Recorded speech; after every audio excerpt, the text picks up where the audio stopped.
Every single athlete, and I mean from the local playground all the way up to the pros, faces the exact same challenge. How do you bounce back after a really bad performance? It's not about your physical skill. Not really. It's a mental game.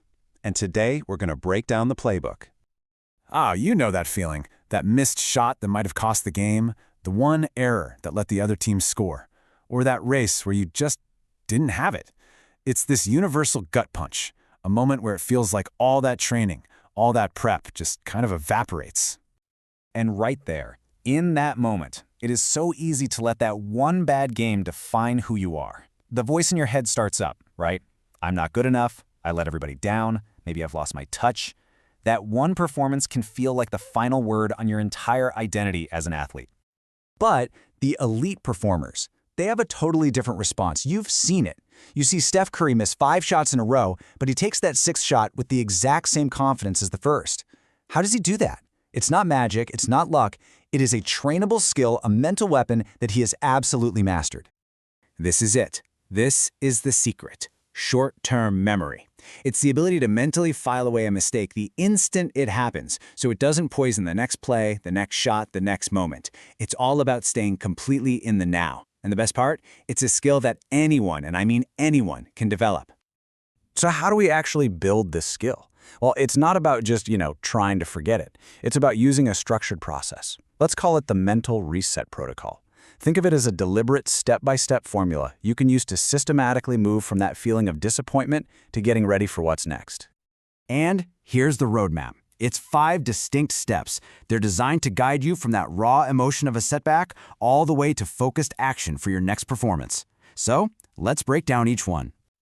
Okay, let's get into the mechanics of this thing. We're going to unpack each of these 5 steps so you know exactly how to put this protocol into action the next time you need it. First things first, you have to let it out. You just can't analyze anything logically when you were still burning with frustration. So, give yourself a time limit. Maybe it's the car ride home, whatever. Let yourself be angry, be disappointed, acknowledge the feeling. Punch a pillow, yell into it, whatever you need to do. But when that time is up, it's up. You move on. Okay, once the emotion is handled, you become a detective. And the key here is to separate feeling from fact. Your feeling is, I missed every single shot. But the fact is, I missed 3 specific shots in the second half. You see the difference? This shift is absolutely critical. It moves you from this overwhelming feeling of failure to a specific, solvable problem. Now you take those facts and you use them. This is where you consciously correct your mindset. That performance, it is not a verdict declaring you're a bad athlete. No way. It is simply feedback. It's data. Data that points to exactly what you need to work on. Think of it as a guide for your next practice, not as some kind of personal failure. After you've broken down what went wrong, objectively, you have to intentionally build yourself back up. Your confidence is probably taken a hit, right? So you need to make some deposits back into that account. Go watch film of your best plays. Look at the stats from your best games. Remember that specific praise a coach or a teammate gave you. You have to remind yourself with cold, hard evidence of who you are when you're at your best. And finally, you channel all of this, the lessons from your objective review and that new energy from your confidence rebuild, and you turn it into action. What's the plan for the next practice? What specific drill is going to address the issue you found? This last step, this is what transforms the entire negative experience into fuel for your future success. It closes the loop. So, what does this all add up to? What's the big takeaway? Look, the goal isn't to become some perfect athlete who never ever makes a mistake. That's impossible.